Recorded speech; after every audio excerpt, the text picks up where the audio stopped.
So in previous lecture we got done understanding about the anatomy of roots was done with us.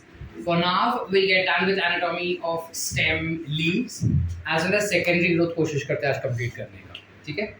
Now when we talk about stem as such,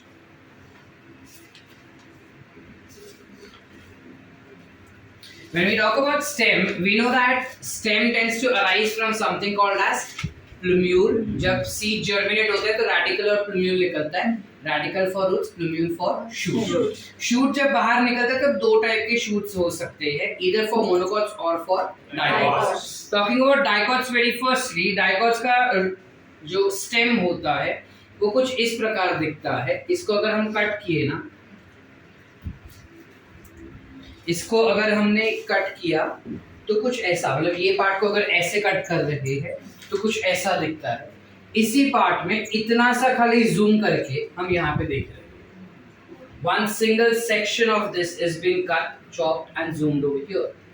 When we talk about dicot stems or monocot stems, specifically dicot stem, you can divide entire system of dicot stems into three parts. One is what you call it as epidermis. The other is what you call it as cortex, and third is what you call it as stem. When you talk about epidermis part of this particular stem, it includes the outermost epidermal region. Epidermal region say you will have rise of, epidermal region will be covered by something called as cuticle. Why will it be covered? So that there is no transpiration that is occurring because of that cuticle. Uske alawa, they will have something called as trichomes, which is multicellular branched or unbranched. Talking about cortical region, cortex में ना दो चीजें आती है. Cortex will have two things present in them. One is hypodermis and the other that you see is cortical layers. तो hypodermis और cortical layer ये दोनों ही चीज जो हमको दिखाई देती है, they are clubbed together to form something called as cortex. ये चीज याद रखना, ठीक है? जब हम एपिडर्मिस का बात करते हैं स्पेसिफिकली, तो epidermis is composed of parenchyma cells, whereas जब हम कॉर्टेक्स के कॉन्सेप्ट में अगर हम हाइपोडर्मल लेयर का बात करते हैं तो हाइपोडर्मिस एपिडर्मिस के एग्जैक्ट नीचे होता है, एंड डाइकॉट का hypodermis is composed of parenchyma. It is composed of parenchyma. Hypodermis के नीचे you will have something called as cortex, which will again be composed of parenchyma. Are we clear? So cortex and hypodermis together, as we've discussed, it will be classified to be as cortical cells, and hypodermis will be classified to be as cortex. So cortex lies between epidermis and pericycle. Pericycle का जब बात करते हैं, इसके ऊपर you will have some layer which is called as endodermis. When you talk about endodermis cells को हम rectangular cells भी कहते हैं. Why do we call them to be as rectangular cells? Is because they are rectangular in shape. And इसके अलावा जब हम endodermis cells का बात करते हैं, for roots we've discussed कि endodermis have Casparian strips. यहाँ पे they do not have Casparian strips, but instead of Casparian strips they have something called as starch layer या starch sheath which is present on them. ये starch sheath किस चीज का काम करता है सर? Nothing as such. वो water hindrance वगैरह कुछ नहीं करता है, खाली it's that कि उसके आसपास starch दिखाई देता है, so that it is a little bit more stiffer in nature. Can you see this layer? You have starch which is present in them, because of which you also classify to be having starch sheath which is present on. Are we clear up till here? Yes. Endodermis की just नीचे अगर यहाँ पे हम देखने जाए, this if we talk about, तो you have something called as pericycle. This pericycle is composed of sclerenchymatic cell. Pericycle will be composed of sclerenchymatic cells. Pericycle, vascular bundles and pith will together be part of steels. So as said, जो pericycle रहेगा that will be composed of sclerenchymatic cells. उसके नीचे you have something called as phloem which is present. ठीक है, this phloem is obviously primary phloem. Phloem के exact नीचे जब हम बात करते हैं इस रीजन पे, you will have something called as cambium, which is basically vascular cambium, vascular cambium. उसके नीचे you will have something called as xylem, which will be primary xylem. अब अगर तुम उस पर्टिकुलर पूरे वास्कुलर बंडल को देखेंगे तो वास्कुलर बंडल के बीच में,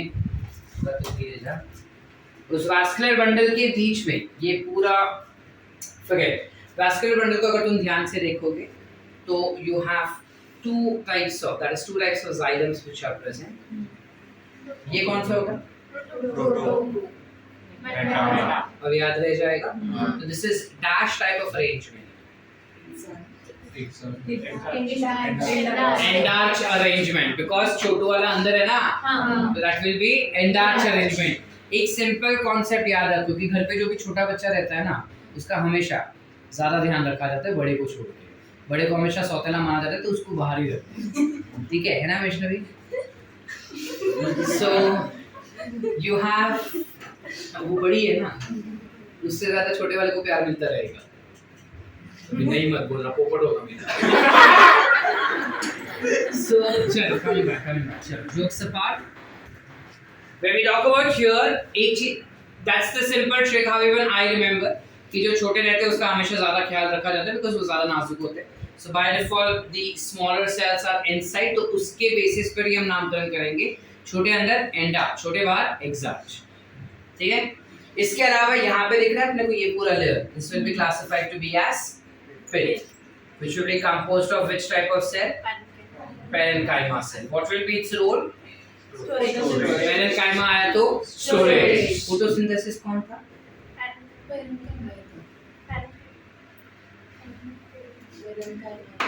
तेरा पिथ करता होगा, हमारा पिथ नहीं करता फोटोसिंथेसिस, क्लियर है? पैरेन्काइमा जो रहेगा वो स्टोरेज करेगा। इसके अलावा जो पिथ होता है ना, ये काफी ज्यादा बड़ा होता है और पिथ वास्कुलर बंडल के बीच में भी जाता है। तो जब पिथ इस वास्कुलर बंडल के बीच में जाता है, you classify that layer to be as medullary rays. Are we clear up till here everyone? So this what you see is medullary rays. Any doubts?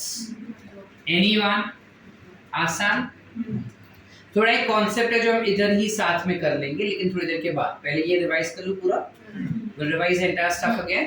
When we talk about dicot stem के पूरे anatomy को 3 part में divide किया जा सकता है। You have something called as epidermis, cortex and stem. Epidermis जो रहेगा that will be composed of the epidermal layer only, which is nothing but composed of parenchymatic cells. इस epidermis के ऊपर cuticle रहेगा for reduction of transpiration, ताकि transpiration rate कम हो। इसके अलावा we've also discussed कि epidermis के ऊपर multicellular branched या unbranched structure होता है जिसे हम कहते हैं ट्राइकोड। क्यों रहेंगे? reduction in transpiration। आप clear? Epidermis के बाद आता है cortex. Cortex is composed of 3 regions. It will have hypodermis, it will have cortical cells and endodermis.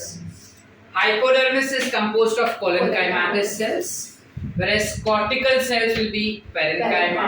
So that will be storage of food. कहीं कहीं पे कोई रेफरेंस बुक्स में ये भी इंफॉर्मेशन दिया है कि जब वो फूड स्टोर कर रहा है ना, वो साथ ही साथ सिक्रीशंस भी करता है। तो यहाँ पे एक छोटू सा कुछ ऐसा ग्लैंड भी होता है जिसमें कहते हैं ऑयल ग्लैंड। बाई चांस अगर तुमको कहीं पे पूछ लिया नीट एग्जाम में तो याद रखना कि जो डाइकॉट स्टेम होता है ना, उनके कॉर्टिकल रीजन में you have a small gland also present which is called as cortical gland. याद रखना ये चीज, ठीक है? दिया नहीं है एनसीईआरटी में बट बाई चांस अगर पूछा तो। So this cortical glands are those oil glands will obviously be responsible for secretion of oils, ठीक है? Cortical cells के just नीचे you have endodermis which is present. Endodermis cells का एक और नाम होता है which is rectangular cells। क्या नाम है? rectangular cells। क्या नाम है? ये क्या दानिश? क्या एटीपी बचा रहा है? तो कहीं जाने का तेरे इसके बाद लेक्चर के बाद जिसके लिए एटीपी बचा रहा है तू? रेक्टेंगुलर सेल्स भी कहते हैं हम कॉर्टिकल सेल्स को, और जनरली ये रेक्टेंगुलर सेल्स के पूरे वॉल्स पे स्टार्च का लेयर बना हुआ रहता है। इस वजह से हम स्टार्च शीट कहते हैं कि they have something called a starch sheet. इसके अलावा एंडोडर्मिस के नीचे होता है pericycle which is composed of sclerenchyma. Pericycle के नीचे अब फंक्शन सबके सेम रहेंगे एंडोडर्मिस को छोड़ के, ठीक है। एक चीज के एंडोडर्मिस ना वाटर ट्रांसपोर्टेशन वगैरह जब कैस्पियन स्ट्रिप वगैरह पढ़े थे ना, यहाँ पे वो कुछ नहीं आता, ठीक है। क्यों नहीं आएगा?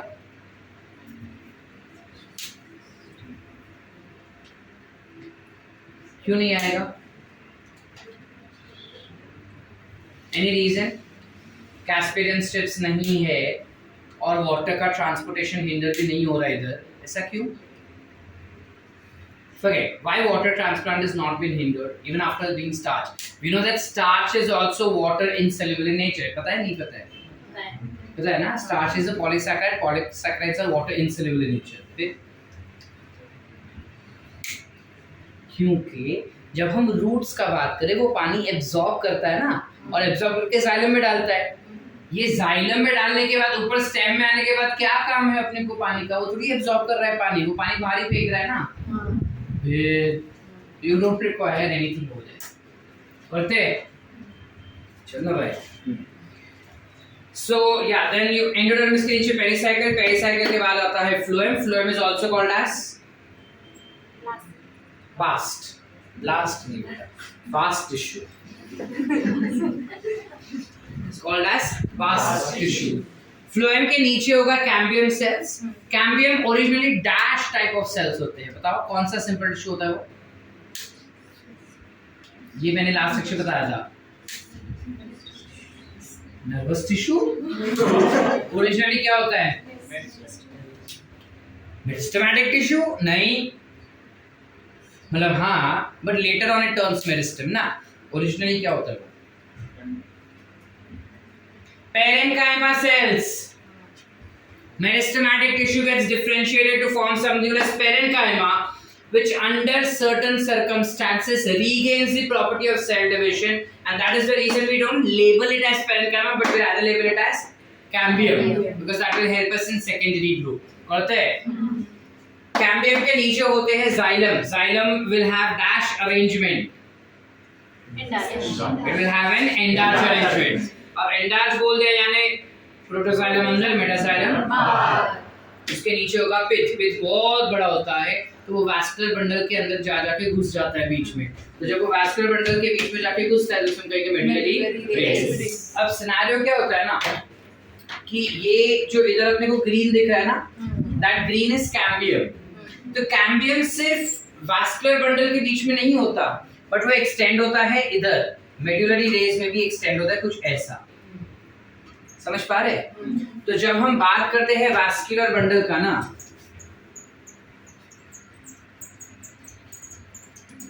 when we talk about vascular bundle, इसमें दो टाइप के कैम्बियम्स हमको दिखाई देंगे। Now what are those two types of cambium? एक होता है इंटर fascicular कैम्बियम और एक होता है intra fascicular cambium. Intra fascicular cambium xylem और फ्लोएम के बीच में रहेगा, यानी ये ग्रीन वाला विल बी इंट्रा। इंट्रा माने विदिन, इंट्रा माने विदिन, और inter fascicular cambium will be between vascular bundle. Vascular bundle के बीच में होगा ये, मतलब ये पूरा वास्कुलर बंडल उसके बीच में, which is nothing but ये मेडुलरी रेस वाला। समझ पा रहे? इंटर मतलब between. So what is the difference between within and between? I hope you all know that. कि नहीं पता है? चलो आगे। चलो। So that's how you have orientation, which is seen for dicot stem. I hope the concept is absolutely clear with all of you all. Yes or no, beta? Yes. So you have an endarch arrangement which is seen. ये सारा सब कुछ मिलके steel बनता है, ये भी हमको पता है, ठीक है।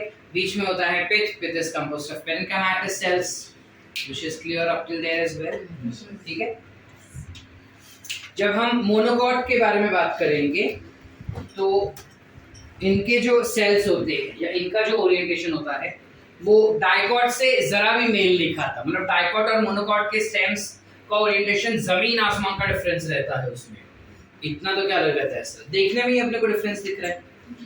सिमिलर क्या होगा सर, एज कुछ नहीं एक्सेप्ट फॉर दैट इनके पास भी एपिडर्मिस होता है, उनके पास भी एपिडर्मिस होता है, इनके पास भी हाइपोडर्मिस होगा, उनके पास भी हाइपोडर्मिस होगा। डिफरेंसेस इसके एपिडर्मिस पे जो क्यूटिकल्स रहेंगे वो तो होंगे ही, बट एज सच ट्राइकोम्स नहीं होते इनके पास। इसके अलावा इसका जो हाइपोडर्मल लेयर है, इसका जो हाइपोडर्मिस रहेगा that will be composed of sclerenchyma instead of collenchyma। collenchyma के जगह पे वो हो जाएगा sclerenchyma। Are we clear? चलो आगे। अपार्ट फ्रॉम दैट ये पूरा स्ट्रक्चर जो दिखा रहे हैं ना, मतलब ये पूरा ग्रीन कलर का structure, that will be classified to be as ground tissue. क्या कहेंगे? Ground tissue. पिथ विथ कुछ नहीं होता, उसके जगह पे इन लोग लेबल कर देते हैं ग्राउंड टिश्यू। तो सर कॉर्टेक्स भी नहीं होता इसमें, एंडोडर्मिस वो भी नहीं होता इसमें, कैम्बियम वो तो बिल्कुल नहीं, मोनोकॉट है, मोनोकॉट्स के पास कैम्बियम होता ही नहीं। समझ पा रहे हैं? तो सर ये लाल लाल क्या है? ये लाल लाल जो दिख रहा है ना, that is your vascular bundle जो रैंडमली स्कैटर्ड होता है, जिसमें रेड वाला part is nothing but phloem and blue वाला part is xylem। Are we clear up till here? Everyone so far? Any doubts? So that's with regarding monocot। एक last चीज कि इसके जो वास्कुलर बंडल पेरीफेरल पे रहते हैं ना, जो वास्कुलर बंडल्स पेरीफेरी पे है वो हमेशा साइज में छोटे होते हैं because they are newly form. धीरे धीरे करके जैसे इसका गर्थ इंक्रीज होगा, करेक्ट होगा ना, गर्थ तो इंक्रीज इसका नहीं, हाँ, तो ये जो बड़े सेल्स होते हैं वो धीरे धीरे, छोटे सेल्स जो होते हैं वो धीरे धीरे करके सेंटर पे आ जाते हैं and they become enlarge which is nothing but they get into get matured in nature. Are we clear? वो इतना है करते हैं। सो हुआ ना, हाँ, this is the basic difference that we tend to see between monocots and dicots. So जब हम मोनोकॉट का बात करते हैं comparatively, you can see that this is phloem and this is xylem। इनके पास हाइपोडर्मिस जो रहेगा वो स्क्लेरेंकाइमा से बना रहता है, इनका जो वास्कुलर बंडल रहेगा, हाँ, इनका कोलेनकाइमा सेल से बनता है। जब इसके वास्कुलर बंडल का बात आता है या उसके पहले ये जो पूरा येलो वाला स्ट्रक्चर रहेगा that will be their ground tissue। Vascular bundles will have both xylems and phloems present in an oriented manner but then disoriented manner, जबकि यहाँ पे काफी ज्यादा ओरिएंटेड होता है। ठीक है, इसके अलावा vascular bundle, yeah, we don't have to get into much of the details in that। Medullary rays are also absent in monocots, you don't have medullary rays। इसके अलावा हमने कहा कि ये जो पूरा येलो है या वो पूरा ग्रीन जो है that is nothing but ground tissue। ठीक है, और बाकी मैंने बताया कि बाहर वाले जो वास्कुलर बंडल्स होते हैं वो साइज में हमेशा छोटे होते हैं। ठीक है, वो नाइव होते हैं, सेंटर वाले हमेशा बड़े होते हैं जो एक्चुअल फंक्शनल होते हैं। Sort? Any doubts? Will go for leaf next. जब हम प्लांट्स का बात करते हैं तो plants have something called as leaves which is present. तो जब हम लीव्स का बात करते हैं, मोनोकॉट और डाइकॉट लीव्स में जमीन आसमान का डिफरेंस हो जाता है। बिकॉज जब हम डाइकॉट के लीफ का बात करते हैं, leaf is major responsible for photosynthesis and transpiration. Dicot leaf का बात करते हैं ना, तो उसके आगे का और पीछे का साइड तुम डिस्टिंग्विश कर सकते हो। जो ज्यादा शाइन मारता है वो आगे वाला साइड, जो कम शाइन मारता है वो पीछे वाला साइड। ज्यादा शाइन इसलिए मारता है बिकॉज उसके ऊपर क्यूटिकल ज्यादा होते हैं, जिसके ऊपर क्यूटिकल कम होते हैं। So this is ventral and this becomes dorsal side. Are we clear? अब ये डिफरेंस इसलिए है because anatomically they are different.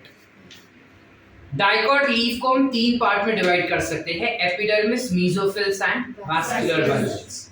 So when you talk about epidermis very firstly, सबसे पहले जब हम एपिडर्मिस का बात करते हैं, दो एपिडर्मिस होंगे, upper epidermis, lower epidermis. Upper both of them will have cuticle present on them. ठीक है, अब इसमें जब हम लोअर एपिडर्मिस का बात करते हैं चल पहले अपर का बात करेंगे. It is called as adaxial. Lower one is called as abaxial. Both will have cuticle present on them, but stomata will be present only in abaxial region. It will be absent in adaxial part, as we can see. इसके अलावा ये हो गया है उसका epidermal system का बात. जब हम बात करते हैं उसके ग्राउंड टिश्यू का, इस ground tissue have mesophylls present in them. जब मेसोफिल्स का बात करते हैं, clearly anatomically we can see that there are two types of mesophylls. Adaxial epidermis के नीचे वाला जो रहेगा, that will have pillar shaped mesophylls which is called as palisade mesophylls. Palisade mesophylls के नीचे एग्जैक्टली व्हिच इज अबैक्सियल के ऊपर, you will have spongy mesophils, as we can see. Both of them will have chloroplast present in them. However, spongy mesophil is said to have, clearly it is said to have more chloroplast as compared to palisade. Spongy को spongy क्यों कहते हैं? Because they have air cavities present in them. Pillar shape की वजह से palisade कहते हैं. Spongy tissue को spongy इसलिए कहते हैं because they have air cavity present in them, जहाँ पे temporary air storage होता है. ठीक है, स्टोमाटा के. That's it. So this becomes your ground tissue. Cut to, we come for the next type of part of the leaf that we are talking about, which is nothing but your vascular bundles. When we talk about vascular bundles in leaves, ideally leaf has something called as veins and venations which are present. तो जो veins होते हैं उसमें हमको ये चीज दिखाई देता है. तो जब वैस्कुलर टिश्यू का बात करेंगे उसके अंदर अपने को तीन चीजें दिखाई देंगी. ये बाहर वाला ग्रीन पार्ट है, उसे हम कहते हैं वैस्कुलर उसे हम कहते हैं बंडल शीथ सेल्स, जो जनरली पैरेन्काइमा से बनता है. ये बंडल शीथ सेल्स जो रहेगा वो ग्राउंड टिश्यू से वैस्कुलर टिश्यू को सेपरेट करता है, मीनिंग मेसोफिल को जाइलम और फ्लोएम से सेपरेट करने में हेल्प करता है.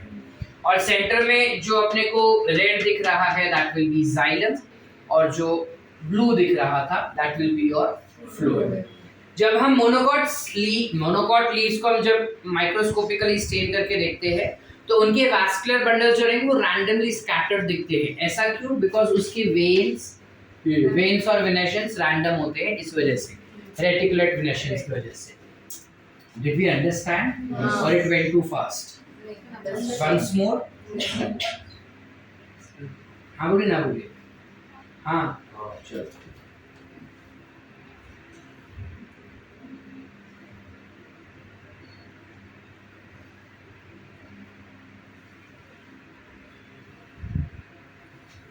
जब हम लीफ का बात करेंगे तो लीव्स को हम उसके पूरे डाइकोट लीफ को तीन पार्ट में डिवाइड कर पाएंगे. You have epidermis, mesophylls and vascular bundle. Epidermis में दो टाइप के एपिडर्मिस होंगे. You will have upper epidermis and lower epidermis. ठीक है, नीचे से ऊपर जाते हैं हमेशा, तो नामकरण भी अबैक्सियल और अडैक्सियल होगा. बच्चे हमेशा काफी डिफिकल्टली कंफ्यूज हो जाते हैं कि कौन सा अबैक्सियल कौन सा अडैक्सियल. आसान है, पहले डी आता है फिर डी आता है, पहले नीचे से ऊपर जाते हैं, ऊपर से नीचे नहीं आता कभी भी. ठीक है, हम छोटे से बड़े होते हैं, बड़े से छोटे नहीं होते. So likewise you will have abaxial first, adaxial ऊपर वाला. ठीक है, दोनों के ऊपर क्यूटिकल होगा लेकिन स्टोमाटा सिर्फ नीचे रहेगा. अडैक्सियल के नीचे you will have palisade mesophyll, abaxial के ऊपर you will have spongy. Spongy इसलिए because it have air cavity for storage of air. Palisade इसलिए बिकॉज़ उसके पास होते हैं पिलर शेप सेल्स. आसान. चलो आगे. देन गोइंग अहेड, इसके अलावा it will also have vascular bundle. Vascular bundle का जब बात करेंगे तो इसके पास होते हैं बंडल शीथ सेल्स जो जनरली पैरेन्काइमा से ही बने होते हैं, उसी का डेरिवेटिव होता है ये. ये क्या काम करेगा? मेसोफिलिक सेल्स को bundle sheath cells mesophyllic cells को वैस्कुलर बंडल से सेपरेट करने में हेल्प करेगा. बेसिकली कंपार्टमेंट बनाने में हेल्प करेगा. वैस्कुलर टिश्यू में जो ब्लू वाला है दैट इज फ्लोएम, जो रेड वाला है दैट इज जाइलम. ठीक है, there is always a question which is asked and gets confused that sir xylem और फ्लोएम इसके अंदर किस टाइप का अरेंजमेंट में रहेगा, whether it is conjoint, collateral या फिर इट इज रेडियल अरेंजमेंट. ध्यान से देखो, रेडियल तो किसी भी एंगल से नहीं है. ठीक है, conjoint collateral is what we would accept as a correct explanation for this. ठीक है, अब there's another question. These are open type or closed type. Please use your brain. Open type will be present only if you have cambium, and cambium is present if you require secondary growth. Leaves में कभी secondary growth नहीं दिखाई देते हैं. So by default it is a closed type of system. But this you have to take into consideration only when asked, not otherwise. Clear है? इसके अलावा जब हम डाइकॉट लीफ को ध्यान से माइक्रोस्कोप के अंदर देखते हैं ना, तो माइक्रोस्कोप के अंदर ये डाइकॉट लीफ के वैस्कुलर टिश्यूज जो रहेंगे वो रैंडमली स्कैटर्ड रहते हैं. क्यों रैंडमली स्कैटर्ड रहेंगे? बिकॉज उसके वेन्स और वेनेशंस जो रहते हैं वो पूरा नेटवर्क बनाता है, रेटिकुलेट लाइन. तो जहां जहां पे ये लाइंस दिख रहे हैं ना, वहां पे तुम्हारे xylem phloem that is vascular bundles दिखाई देंगे. क्लियर है एवरीवन? चलो आगे. Next that we have is monocot leaves. When we talk about monocot leaf, अच्छा one thing I forgot to say कि जो डाइकॉट लीफ होते हैं ना, उनका एक और नाम होता है which is yes dorsiventral leaf. Why do I call it as dorsiventral leaf? Is because we can easily distinguish between its dorsal and ventral side. Dorsal क्या होता है? Ventral क्या होगा? करेक्ट? क्षमा खाओगे. डॉर्सल इज पीछे, वेंट्रल इज हाँ, dorsal is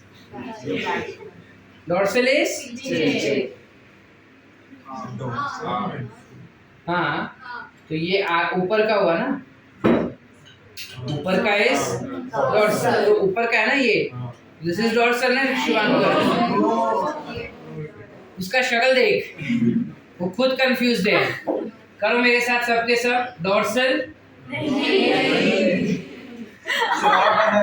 करो मेरे साथ. वेंट्रल अरे करो. वेंट्रल डॉर्सल करो. Ventral dorsal. एंटीरियर पोस्टीरियर माने नीचे पैर वाला इस पोस्टीरियर. समझ रहे? करो फिर से. Dorsal ventral anterior posterior. याद रखना ये चीज. हस्ती क्या श्रेया, इसी में मार खाएगी तू. मेरे को पता कि कॉकरोच का हेड कौन से एंड पे रहता है. हाँ मार्क्स मिल गया 5. चलो उसने माइनस होने से बचा है ना. चलो है हो गया. चलो जब मोनोकॉट लीफ का बात करते हैं, मोनोकॉट लीफ में ना हम डॉर्सल वेंट्रल डिस्टिंग्विश नहीं कर सकते, दोनों सेम ही दिखते हैं. इस वजह से यू क्लासिफाई और you call its leaf to be as isobilateral. Term को स्प्लिट करो. आइसो म्हणजे सेम, बाय म्हणजे two, lateral meaning side. Both the sides are same and thus you call it as isobilateral. Are we clear? When we talk about monocots, why are they classified to be isobilateral? उसका structure कुछ ऐसा होता है. So let's differentiate between monocot and dicot leaf. Easy है बहुत. सबसे पहले अगर देखा जाएगा तो इनके दोनों के ही एपिडर्मिस जो रहेंगे वो एपिडर्मिस ही होते हैं, upper and lower epidermis. But then the difference is इनमें स्टोमाटा सिर्फ नीचे होता है, इनमें स्टोमाटा ऊपर एज वेल एज नीचे होता है. First difference. सेकेंड डिफरेंस जो हमको इसमें दिखाई देता है इज दैट कि इनके मीजोफिलिक सेल्स डिफरेंशिएट नहीं होते, वो सिर्फ मीजोफिल्स होते हैं. इनमें पैलिसेड और स्पॉन्जी में डिफरेंशिएट हो जाता है, जिस वजह से अपर एंड लोअर सरफेस डिस्टिंग्विश कर सकते हैं, इसमें नहीं कर सकते. इसमें जो वैस्कुलर बंडल्स रहते हैं वो रैंडमली स्कैटर्ड होता है. इसके जो वैस्कुलर बंडल्स रहेंगे वो रैंडमली स्कैटर्ड नहीं होते, ना ही उनके पास वैस्कुलर बंडल्स होते, अपना बंडल शीट सेल्स होते हैं. इनका वैस्कुलर बंडल्स लीनियर या पैरेलली अरेंज्ड होगा. यू कैन सो समझ पा रहे क्या बोला मैं? कि जब वैस्कुलर बंडल का बात करते हैं तो डाइकॉट में वैस्कुलर बंडल रैंडमली ओरिएंटेड होगा because of reticular venations. Monocots में पैरेलल वेनेशंस होता है, इस वजह से काफी systematically you will have vascular bundles arranged on a particular leaves. Are we clear? इसके अलावा जब हम वेरी वेरी इंपॉर्टेंट कॉन्सेप्ट, जब हम बात करें bundle sheath cell epidermal layer का, तो इनके एपिडर्मिस, अपर एपिडर्मिस लेयर पे कुछ स्पेशल सेल्स होते हैं जिसे हम कहते हैं बुलिफॉर्म सेल्स. ये बुलिफॉर्म सेल्स बैरल शेप के होते हैं. बैरल करते क्या है? ड्रम जैसा. इसमें जब पानी भर जाता है और टर्जिड रहेगा ना, तब लीफ ऐसे पूरा खुला रहता है। लेकिन ट्रांसपिरेशन की वजह से अगर पानी निकल गया तो ये सेल्स जो होंगे वो श्रिंक हो जाएंगे, जिसे हम बेसिकली कहते हैं फ्लैसिड सेल्स। जैसे ही बुलिफॉर्म सेल्स फ्लैसिड हो जाएंगे, ये पूरा लीफ जो है वो कर्ल हो जाता है या फिर फोल्ड हो जाता है, कुछ इस प्रकार। समझ पा रहे हैं बुलिफॉर्म सेल्स का क्या इंपॉर्टेंस है? वो कर्ल क्यों हो जाएगा? ताकि ट्रांसपिरेशन कम हो सके। Sorted? Any doubts? So that's how you have monocots which are said to be slightly different as compared to dicots. यहाँ तक रीड करें? Yes? चला शुभांकर बाबू बात sir.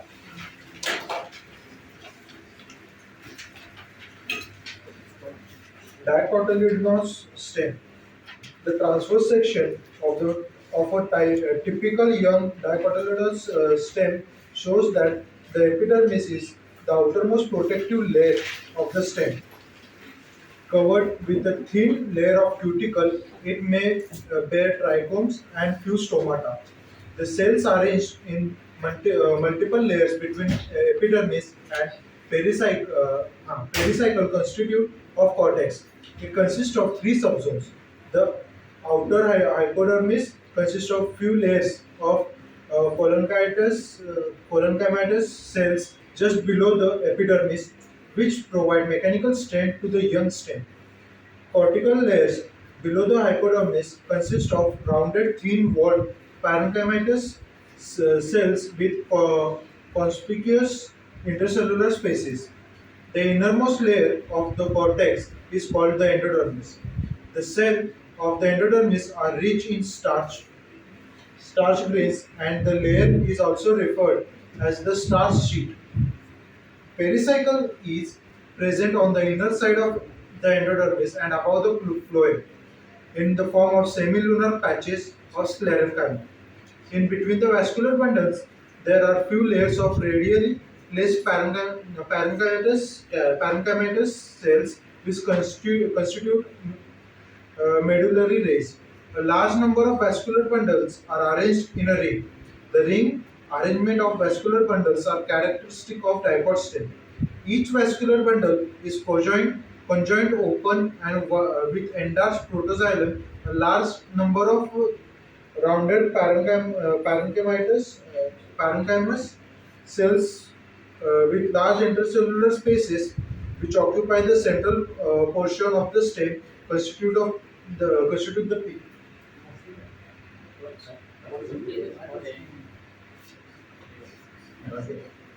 The monopod stem has a scleromatous hypodermis, a large number of scattered vascular bundles, each surrounded by sclerenchymatous bundle sheet, and large conspicuous parenchymatous ground tissue. Vascular bundles are conjoined and closed. Peripheral vascular bundles are generally smaller than the centrally located ones. The phloem parenchyma is absent and water-containing cavities are present within the vascular bundles. Dorsiventral dorsiventral leaf. The vertical section of dorsiventral leaf through the lamina shows three main parts, namely epidermis, mesophyll, and vascular system. The epidermis, which covers both the upper surface, adaxial epidermis, and the lower surface, abaxial epidermis of the leaf, has the conspicuous cuticle. The abaxial epidermis generally bears more stomata than the adaxial epidermis. The latter may even lack stomata. The tissue between the upper and the lower epidermis is called the mesophyll.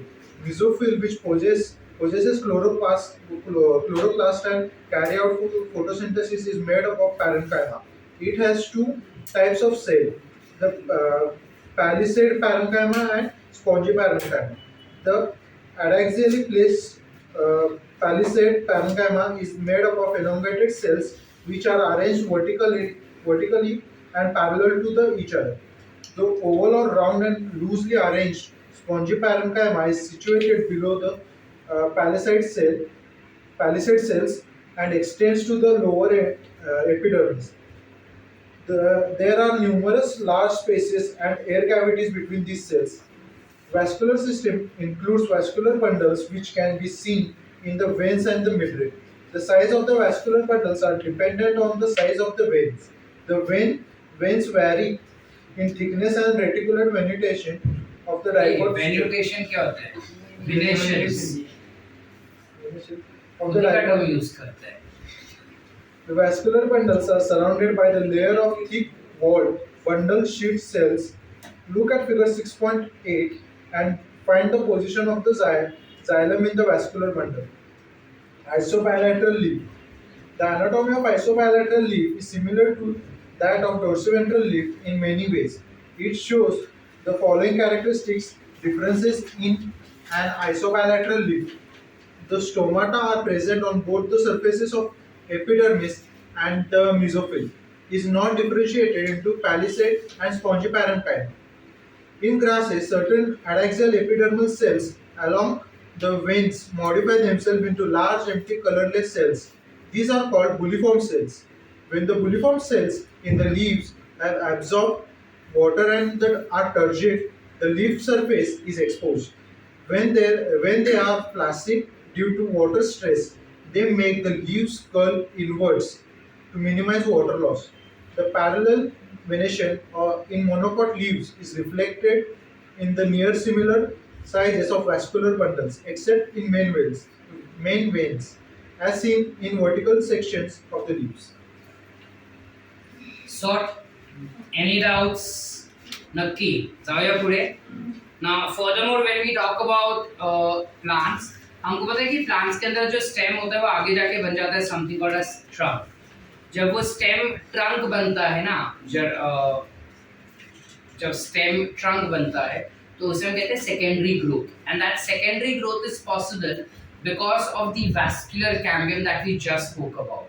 So when you talk about vascular cambium, which is responsible for secondary growth, as discussed, there are two types of vascular cambium. You have interfascicular cambium and you have intrafascicular cambium. So जब इसी चीज को तुम zoom करके देखोगे, दिखाना भाई.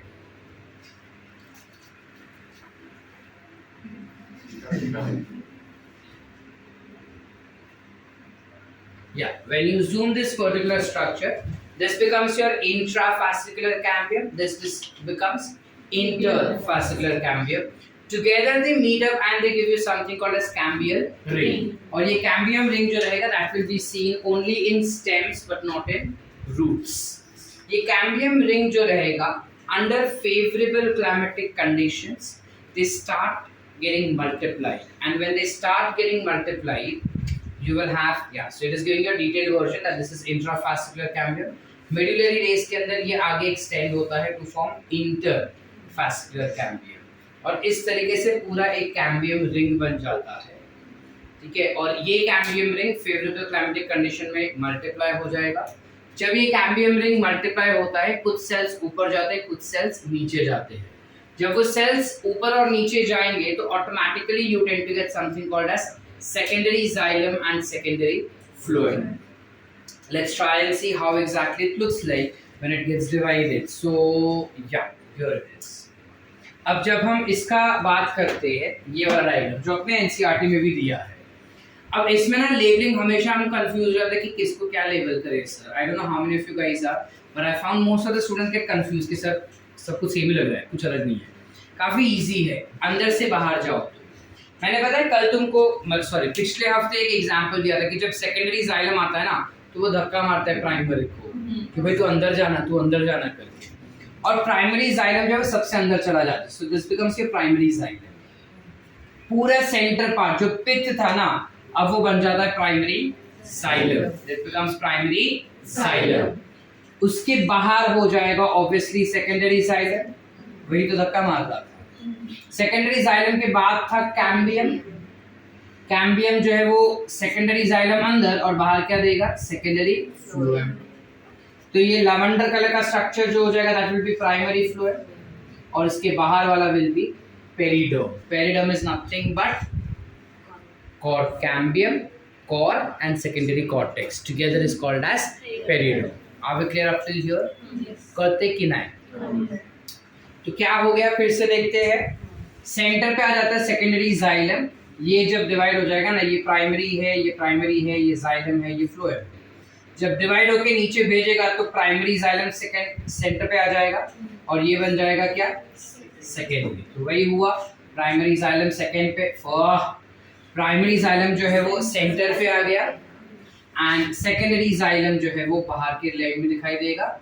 उसके बाहर होगा कैम्बियम, फिर होगा secondary phloem, primary phloem, pericycle. Problem क्या होता है ये भी मैं बता चुका हूँ कि कॉर्क और सेकेंडरी फ्लोएम प्राइमरी फ्लोएम को बहुत ही ज़्यादा धक्का मारते हैं, बहुत ही ज़्यादा कंप्रेस करते हैं, जिस वजह से प्राइमरी फ्लोएम का लेन पहले तो बहुत ही पतला दिखता है बट ऑन मैच्योरिटी वो पूरी तरह से टूट जाता है, बचता है तो सिर्फ secondary phloem. Are we clear? Any doubts up till here बेटा? सारा सब कुछ क्लियर है? तो सीक्वेंस याद रहेगा। अच्छा, जब मल्टीप्लिकेशन होता है ना, कुछ बोलना चाहता था दानिश? जब मल्टीप्लिकेशन होगा ना सेकेंडरी ग्रोथ के समय पे, तो ये नहीं है कि सिर्फ और सिर्फ इतना ही मल्टीप्लाई होता है, क्योंकि अगर ये वास्कुलर, इधर देखो सब, क्योंकि जब ये मल्टीप्लाई हो रहा है ना तो यहाँ से ये बड़ा, यहाँ से ये बड़ा, यहाँ से ये बड़ा। अब थोड़ा अकल लगाने का कोशिश करो, जब ये दोनों स्ट्रक्चर्स ऐसे बढ़ रहे हैं ना तो प्रीटी ऑब्वियस है कि यहाँ से ये फटेगा, ये तो फटेगा ही ना। ये क्या था, मेड्यूलरी रेस। जब वो फट रहा है तो उसको सिलना पड़ेगा ना वापस से, तो सिलने के लिए you have interfascicular cambium which develops और या फिर which forms secondary medullary rays. Are we clear और नॉट? समझ पाए या नहीं समझ पाए?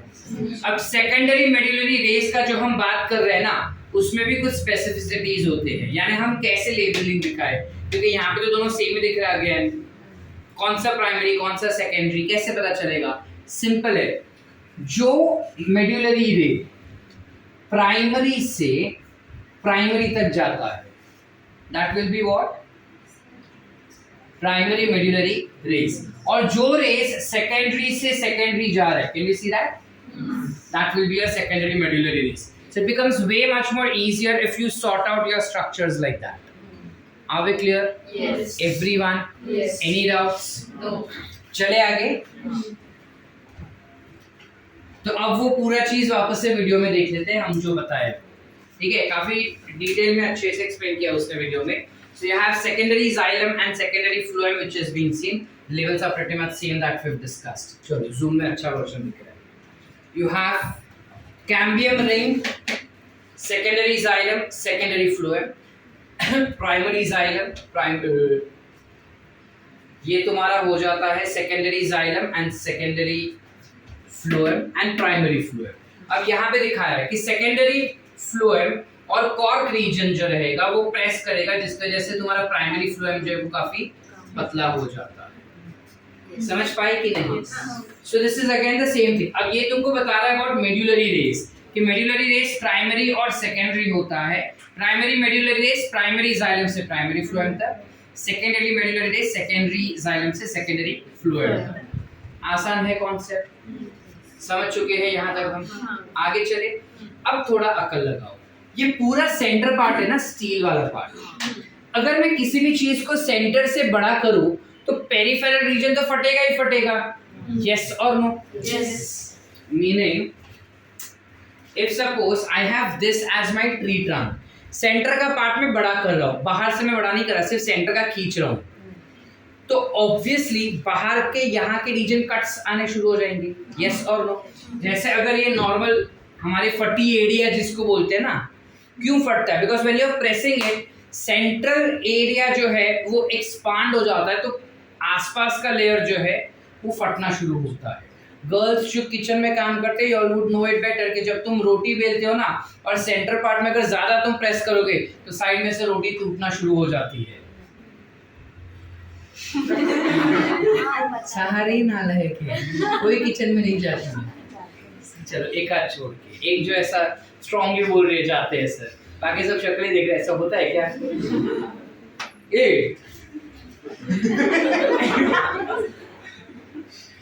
ठीक है, चलो कोई बात नहीं। कैम्बियम रिंग कब बनता है वो बताया उसने, ये सब हमको पता है, कोई नया नहीं है। सो या when we talk about that thing कि अगर बाहर वाले रीजन में अगर वो फट रहा है तो बाहर वाला रीजन भी सिलना पड़ेगा। अब समझने का कोशिश करो, मेरे पास कौन से रीजन है? आई हैव कॉर्टेक्स, समझ रहे हैं? ऐसा मैं टेढ़ा लिख रहा हूँ तो ये ऐसा बनाऊँ, काय हो डॉक्टर खिला रहे?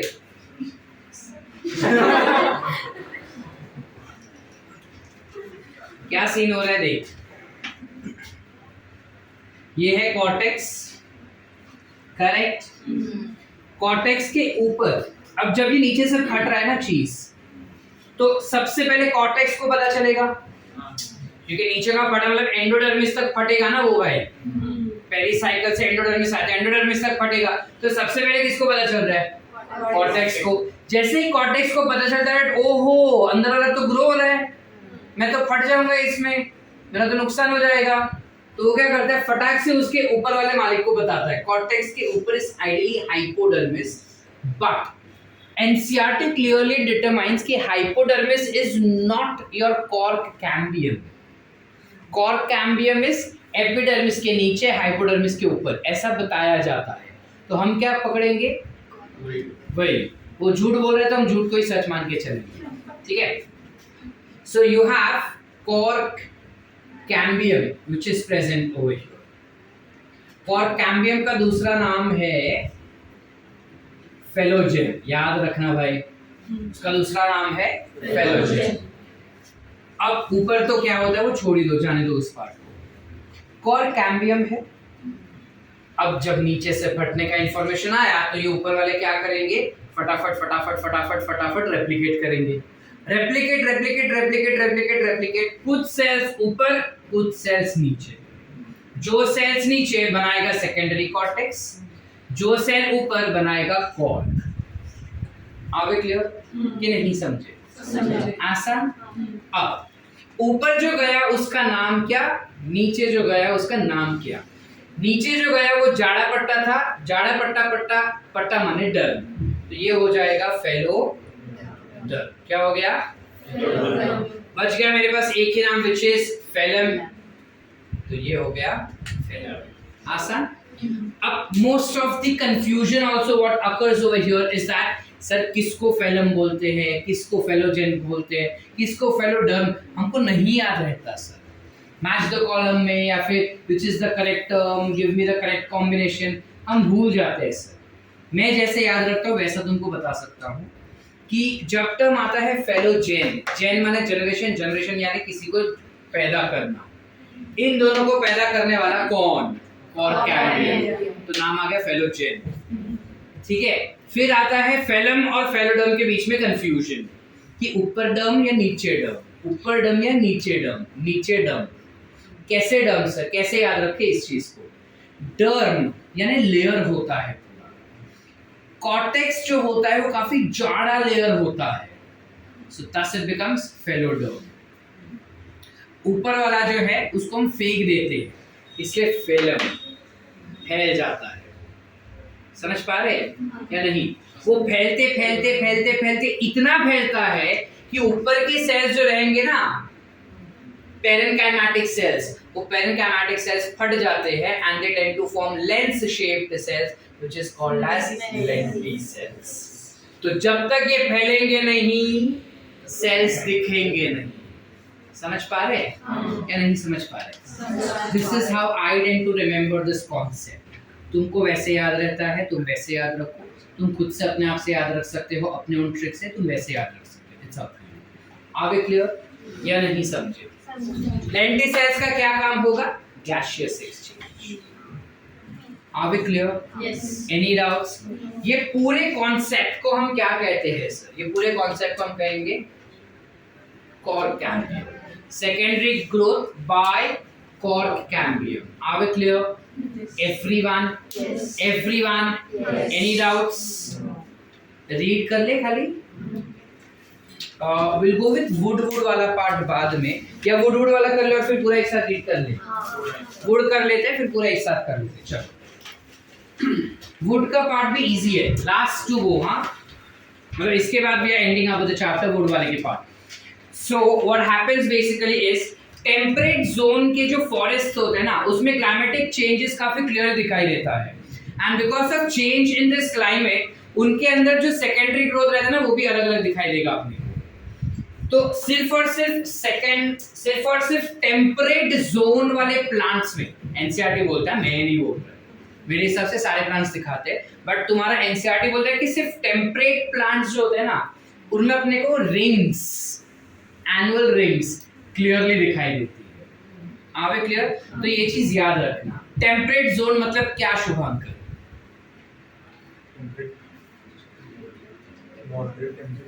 छौड़ खाएगा। इक्वेटर के नजदीक जो रहते हैं ना, वो ट्रॉपिकल कहे जाते हैं। तो तू जिधर रह रहा है ना इस वक्त, वो ट्रॉपिकल रीजन है, जहाँ पे बारिश के टाइम पे होता है, विंटर के टाइम पे होता है, समर के टाइम पे होता है। इसे क्या कहते हैं? Tropical region. तो फिर टेम्परेट जोन क्या सर? पोल्स की तरफ रहेगा, जहाँ पे 6 महीना सिर्फ गर्मी, 6 महीना सिर्फ ठंडी, दैट इज कॉल्ड एज। इस टाइप के प्लांट्स में क्योंकि टेम्परेचर का वेरिएशन काफी समय के बाद होता है, तो उनको इनफ टाइम मिलता है अपने अंदर सेकेंडरी ग्रोथ दिखाने का। हर चेंजिंग सीजन जो रहेगा वो अलग अलग जाइलम्स और फ्लोएम्स बनाना शुरू करेगा। अलग अलग माने नए जाइलम बनाएगा और नए फ्लोएम बनाएगा। हालांकि हम इस वक्त वुड का बात कर रहे हैं, तो मेरे को जाइलम अपना फ्लोएम से कुछ लेना देना नहीं, मैं बात करेगा सिर्फ जाइलम के बारे में। So when I talk about xylems, सबसे पहला सीजन जो हमेशा आता है that is your spring season, साल में, है ना। अब स्प्रिंग सीजन जब पहला सीजन है जो साल में आ रहा है, इस सीजन में जो जाइलम बनता है ना, वो जाइलम के वेसल्स का जो ल्यूमेन होगा वो काफी बड़ा होता है, जिस वजह से पानी ज्यादा ट्रांसपोर्ट होगा। पानी ज्यादा ट्रांसपोर्ट होता है, इस वजह से जो रिंग बनता है जाइलम का या वुड का, वो हमेशा लाइट ब्राउन रहता है। समझे? हमेशा एक चीज दिमाग में गांठ बांध के रखना इस चैप्टर के लिए, जो चीज इस्तेमाल नहीं हो रही है वो गंदी हो जाती है, वो काली हो जाती है। और काली चीजें माने हार्डवुड यूज नहीं होता, उसमें से पानी नहीं जाता, काला होता है। काला मीनिंग डार्क। सैपवुड जो इस्तेमाल किया जाता है वो गोरा रहेगा, it will be light brown in colour. यहाँ पे भी सेम चीज, स्प्रिंग सीजन में पानी ट्रांसपोर्ट किया जाता है, जाइलम वेसल्स ज्यादा होंगे, ल्यूमेन भी उसका बड़ा होगा, तो बाय डिफॉल्ट पानी उधर से ट्रांसपोर्ट हो रहा है, इस वजह say that will be what? Light brown in colour, उसका लाइट ब्राउन रिंग बनेगा। कट टू, जब मैं बात करूं किसी और चीज का, which is what? Autumn season, पतझड़ का मौसम। पतझड़ के मौसम के समय पे क्या होगा कि जो जाइलम वेसल्स रहेंगे, दिस इज ऑटम बेसिकली, कि जो जाइलम वेसल्स रहेगा ना वो कम बनती है, प्लस उसका ल्यूमेन काफी छोटा होता है, तो सेम दिखा रहा है बट देन छोटा होता है। ल्यूमेन छोटा होने की वजह से ऑटोमेटिकली जो रिंग रहेगा वो डार्क हो जाएगा। पानी नहीं जा रहा है ना, यूज नहीं हो रहा है, तो काला हो गया। इस तरीके से हमको वुड में alternate light and dark colour के रिंग्स दिखाई देंगे। जो लाइट कलर का रिंग है that is spring wood, also called as early wood. जो डार्क रिंग है that is autumn wood, also called as late wood. आसान के नहीं? इसी स्ट्रक्चर में तुमको एक और चीज बता देता, बिकॉज ना ओरिजिनली दूसरे इसमें इमेजेस अच्छे नहीं है। इसमें चेक करो ध्यान से, सेंटर वाला पार्ट देखो, डार्क ब्राउन, पेरिफेरल वाला लाइट ब्राउन, हो कि ना? ऐसा क्यों होता है? बिकॉज जब ट्री का ट्रंक बड़ा होता है ना, तो जो सेंटर पार्ट होता है उसका, वहां वाले जाइलम मर जाते हैं। अब जो मर गया वो काम नहीं कर रहा है, काला हो जाएगा। सेंटर पार्ट हमेशा काला होता है। फिर भी इसको पूरे प्लांट की जान कहते हैं। क्यों उसकी जान कहेंगे? सेंटर है ना भाई, प्लांट का सेंटर उखाड़ के फेंक दो, वो खड़ा ही नहीं हो पाएगा। समझ पा रहे या नहीं? दानिश प्लांट का बोला, सुना?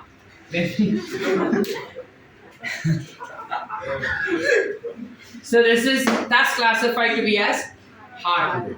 समझ पा रहे? हार्डवुड की खासियत क्या होती है? जो हार्डवुड होता है ना, अब देखो वो हमारे मम्मी जैसा होता है, काम का नहीं ना जाइलम कुछ भी। अब काम का नहीं है जाइलम कुछ भी, अंदर कुछ भी ट्रांसपोर्ट नहीं कर रहा है, तो मम्मी क्या करती है? आइसक्रीम का डब्बा खा लोगे तो उसमें भर देती है वटाना। वैसे ही सेम चीज यहाँ पे, इसका जाइलम कुछ काम का नहीं है, उखाड़ के वो फेंक नहीं सकता है वो हार्डवुड। तो क्या करता है प्लांट? उधर सारा कचरा भर देता है, मीनिंग सेकेंडरी मेटाबोलाइट। अब सेकेंडरी मेटाबोलाइट एकदम खतरनाक होते हैं। अब तुम इतना अक्ल लगाओ, जहां पे कचरा होता है ना, कचरा मीनिंग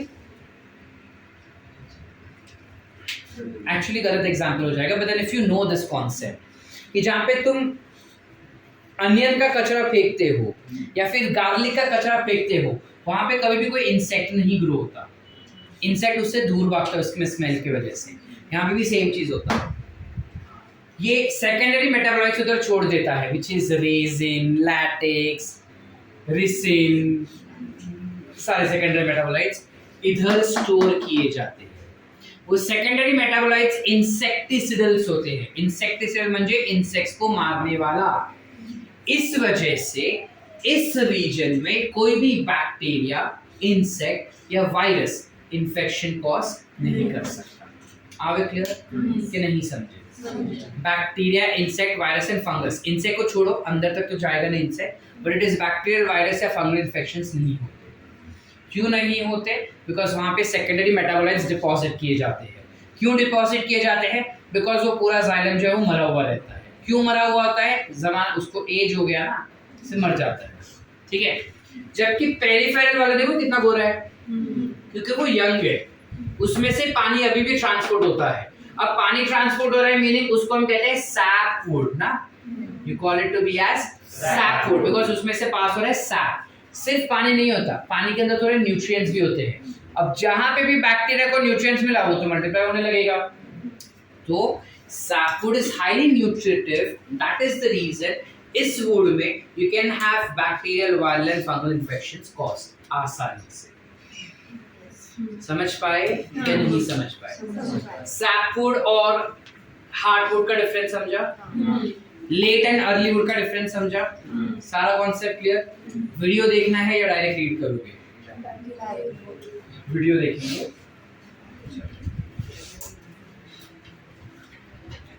सो हार्ड फूड तो हमको समझ गया। आगे हम चलते हैं to check about another type of wood. This becomes your heartwood, this becomes your sapwood. तो जब हम सैप फूड का बात कर रहे हैं, सैप फूड काफी हार्ड फूड का बात करेंगे तो काफी सारे न्यूट्रिटिव टिश्यूज होते हैं उसके अंदर, न्यूट्रिटिव केमिकल्स होते हैं उसके अंदर। न्यूट्रिटिव केमिकल्स होने की वजह से you have hard food will have all secondary metabolites, because of which bacterial, viral and fungal infections are not seen in them. But when we talk about outermost part which is sap food, उसमें वो सारे definitely grow हो जाते हैं। तो ये हो गया hard food तुम्हारा सेंटर वाला, और पेरिफेरल वाला हो गया क्या? sap food। आसान? फिर वो बता रहा है सेकेंडरी ग्रोथ के बारे में। चलना भाई फटाफट।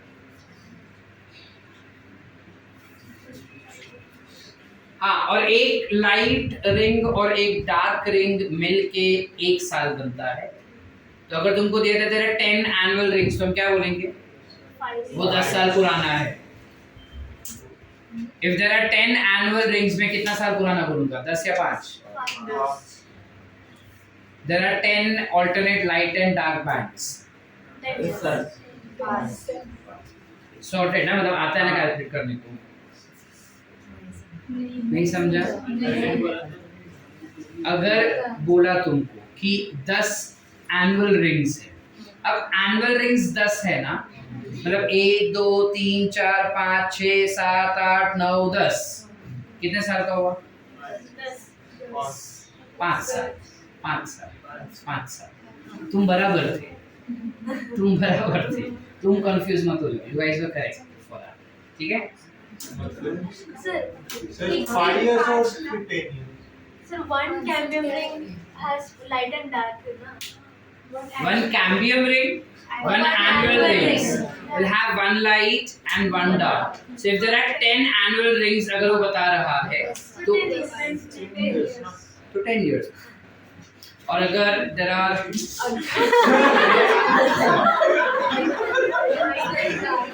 जब हम MCQ सॉल्व करेंगे तब बताता हूँ। Depending on the way how the question is framed, you keep on changing the answers accordingly. We do not जज इट कि एनुअल रिंग्स बोलते हैं तो ये और ये बोलते हैं, बिकॉज कोई रूल फॉलो नहीं होता वहाँ पे। क्वेश्चन हमेशा वो अलग तरीके से फ्रेम करता है। तो इस कॉन्सेप्ट के लिए तुम क्वेश्चन सॉल्व करते जाओ, ऑटोमेटिकली तुम जितना प्रैक्टिस करोगे automatically you will get your answers accordingly, ठीक है? चलो आगे चलते हैं कि गर्थ इंक्रीज करने के लिए मेरे को कॉर्टिकल रीजन भी चेंज, मतलब कॉर्टेक्स वाला भी सेकेंडरी ग्रोथ दिखाता है। जैसे मैंने कहा कि वो क्रैक दिखाएगा, क्रैक दिखाते ही जैसे ही कॉर्टेक्स में क्रैक आता है, you have activation of cork cambium. Cork cambium is also called as phellogen. Very good.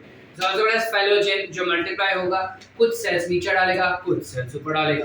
नीचे डालेगा वो होगा सेकेंडरी कॉर्टेक्स, जिसे हम क्या कहते हैं? फेलोडर्म। ऊपर जाएगा वो बोलेंगे फेलोडर्म। ठीक है, चल भाई चल, तीनों को मिला के you will call it as periderm. Phellum, phellogen and phelloderm together is called as periderm.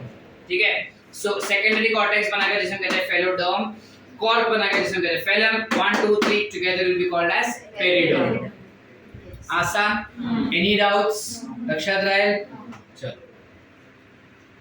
और ये जब ग्रो होता है ना, पेरिडर्म पूरा ग्रो होता है, तब कॉर्क वाले जो सेल्स है वो धक्का मारेंगे और ऊपर से एपिडर्मल सेल्स धक्का मारते हैं, तो बीच में जो पेरेन्काइमा सेल्स होते हैं ना वो फटना शुरू करते हैं।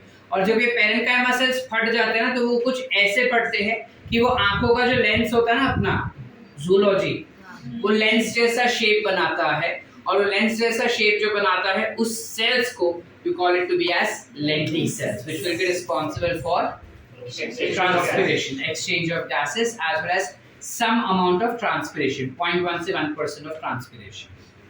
ठीक है, ऐसे इधर छेद होते हैं सरफेस पे। एक और चीज, बार्क किसे कहते हैं? Periderm plus secondary phloem, primary तो मर जाता है, तो phloem that is secondary phloem plus periderm together will be classified as bark. ठीक है, ये कुछ ऐसा सेल्स दिखते हैं जिसे हम कहेंगे क्या? कळतंय सगळ्यांना? And that's where we end up. फिर तुमको रूट का सेकेंडरी ग्रोथ दिखाया है। रूट के अंदर भी सेकेंडरी ग्रोथ सेम तरीके से होता है जो स्टेम में होता है, इसके भी लेबलिंग्स सेम हो जाते हैं कि बाहर, सबसे बाहर you will have something called as periderm, जैसा नहीं होता इसके पास, but you have outermost layer which is epidermis, then you will have secondary phloem, primary phloem, cambium, primary xylem, secondary xylem. That's it. Same simple. It's no difference. Okay.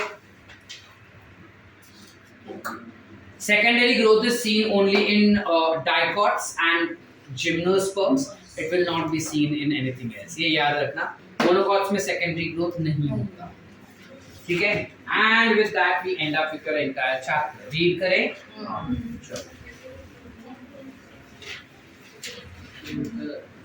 हाँ, चल Danish read कर। Secondary growth